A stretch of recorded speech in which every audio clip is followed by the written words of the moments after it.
Yo tout le monde, bienvenue sur la chaîne de Yo et Max. On se retrouve pour les spoilers de One Piece chapitre 1147.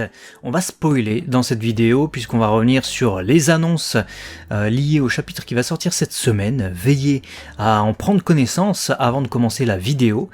Si vous ne voulez rien savoir, n'hésitez pas à aller voir une des vidéos nombreuses sur la chaîne et revenir ultérieurement. Et pour ceux qui sont prêts à découvrir le contenu, on est parti. Voilà, donc on vous invite comme d'habitude à vous abonner les amis, on a besoin de vous exploser ce compteur. Il explose pas assez souvent à mon goût et à notre goût. Donc on compte sur vous et bien entendu, comme d'habitude, on vous le dira toujours, si vous voulez les mangas, soutenir les libraires, côté manga, le lien est dans la description. C'est parti, on espère que vous êtes bien assis, etc. Parce que ce qu'on va vous annoncer en fin de vidéo, ça devrait vous exciter pour les quelques jours qui arrivent, le temps que le chapitre arrive. Enfin, on espère. On espère. En tout cas, beaucoup plus que pour le chapitre précédent. Parce que si vous vous souvenez des spoilers du chapitre 1146 et que vous avez vu notre live juste derrière, qui est disponible là, dans la fiche ici. Voilà, vous cliquez là. Il y a un sacré contraste.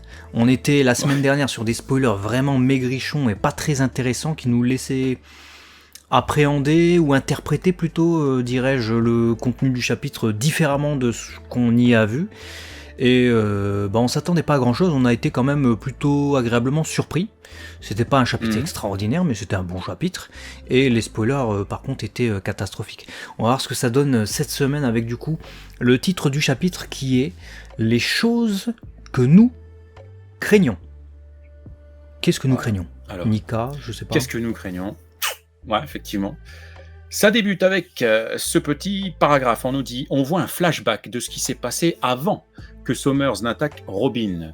Donc pour resituer le contexte, on était resté sur Saolo qui avait combattu Sommers qui n'avait rien, Saolo qui était ensanglanté, et on avait du coup Robin et Chopper cachés dans ses cheveux ou sa beubare, je sais plus. Enfin bref, dans ses poils. Dans ses poils. Et donc, Saolo dit à Robin que les chevaliers divins sont immortels et difficiles à vaincre. Ils doivent donc se cacher et aider les enfants. On comprend du coup un peu mieux pourquoi Robin et Chopper étaient cachés dans les poils, là où on se disait dans le live, mais merde, pourquoi ils n'interviennent pas un minimum? Ouais, pour aider Saolo ou que sais-je. Mais je veux dire, à un moment donné, c'est bien de se cacher, mais Saolo, il me semble pas qu'il soit plus redoutable que Robin, au moins, tu vois. Robin, en plus, on avait une forme démoniaque un peu, comment dire, Devil Lady, pour prendre la référence à Devilman dans l'arc Wano Kuni. Donc il y a des trucs à faire. Là, on a des informations. Saolo veut protéger les enfants à tout prix, donc c'est déjà la raison qui le pousse à attaquer seul Sommers, mais par contre, il en connaît pas mal sur Sommers. Alors, l'a-t-il découvert en plein combat? Auquel cas, il dit ça à Robin et Chopper, mais eux aussi l'ont constaté.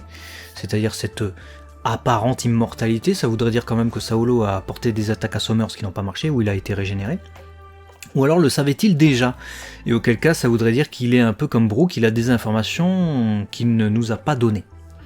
On ne sait pas comment il est au courant que les chevaliers divins peuvent se régénérer. Et du coup, deuxième ou troisième, je sais plus le point, il n'y a pas que Gunko qui peut se régénérer, il y a potentiellement Sommers. Ouais. Voire même tous les chevaliers divins. Donc ça c'est intéressant, et puis ça va renforcer un petit peu de difficultés aux affrontements, donc c'est bien, ça vient rééquilibrer un petit peu les niveaux entre les gentils et les méchants, hein. Là où on voyait quand même Luffy commencer à avoir une sacrée troupe au sens large, donc c'est plutôt pas mal. D'ailleurs tu parlais de Gunko, c'est le deuxième paragraphe, on nous dit Gunko piège les Mugiwara, donc les chapeaux de paille, voit Brook et comprend qui il est.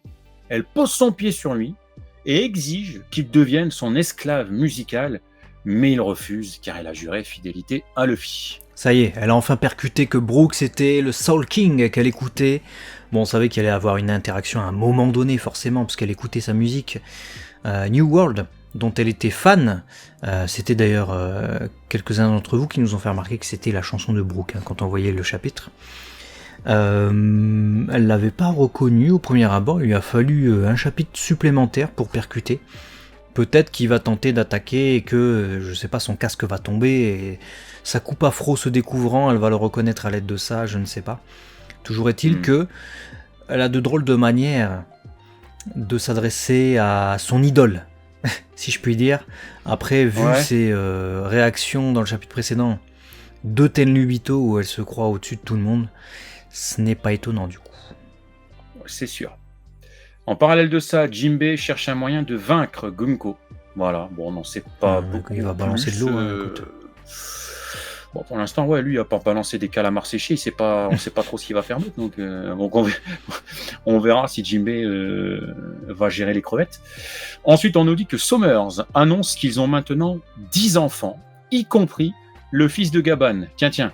Pour les libérer, ils doivent détruire les écoles et les bibliothèques d'Elbaf et jurer loyauté au gouvernement. Bon, c'est les géants, du coup. Leur plan, c'est de soumettre les géants, donc en enlevant les enfants, c'est de les forcer, du coup, à accepter leurs ordres. Ça va pas se passer comme ça. Ils vont se révolter, c'est dans la révolte que de toute manière va naître cette révolution mondiale, quelque part, où Luffy, de toute façon, accompagné de sa flotte et de ses alliés, il va aller combattre le gouvernement mondial, donc...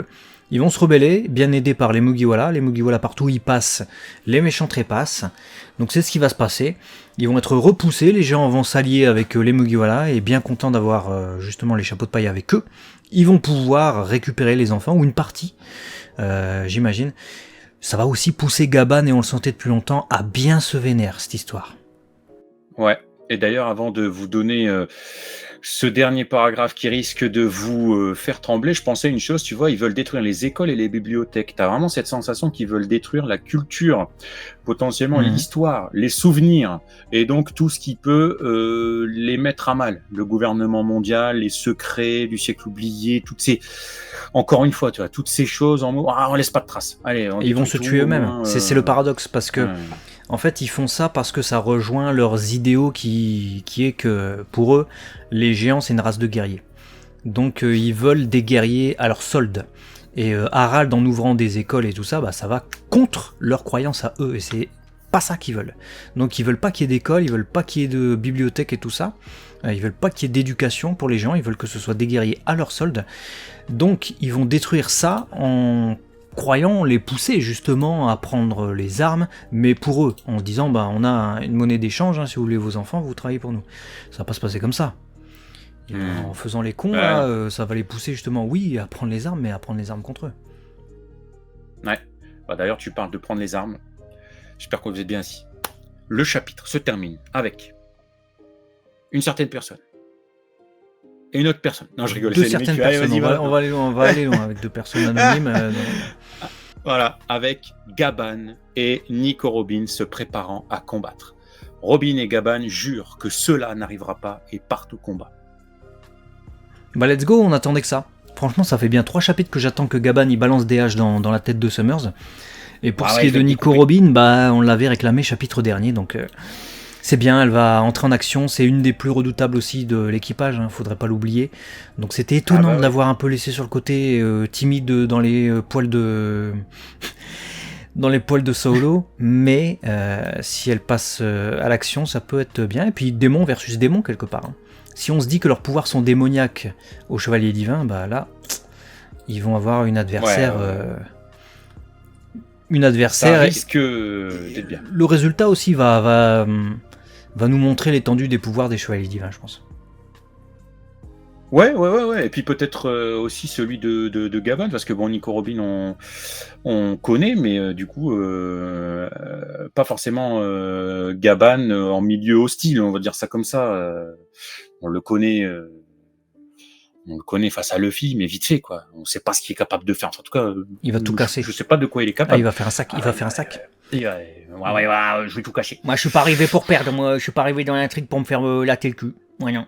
Moi, je vais balancer mes haches. C'est des haches boomerang.